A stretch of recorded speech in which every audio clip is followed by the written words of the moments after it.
নমস্কার। অপরাজিতা, কবি চন্দননাথ। জানো মা, আমি কবিতা লিখেছি, তোমরা পড়বে কি তা? মার কাছে গিয়ে খাতা মেলে ধরে ছোট্ট অপরাজিতা। রাগী চোখ মেলে মাতাকে বললেন, মাথা কি খারাপ হলো?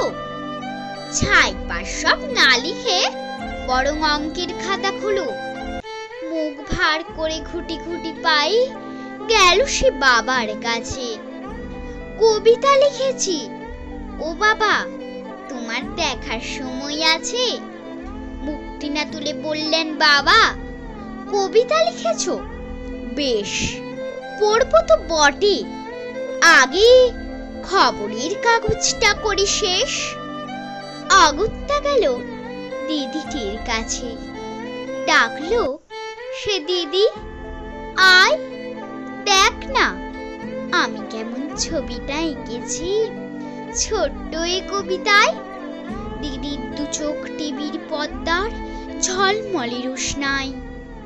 বলল, কবিতা তুই লিখেছিস? কবিতা না, ওটা ছাই।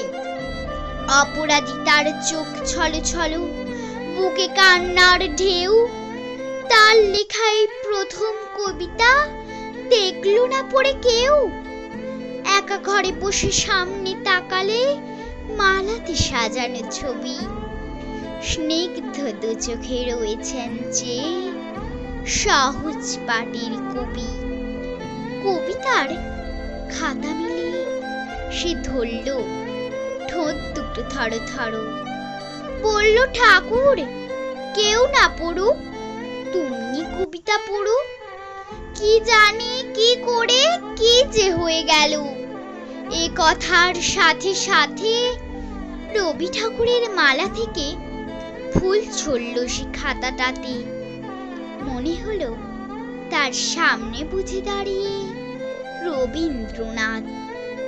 মাথার ওপর রাখলেন তার আদর মাখানো হাত।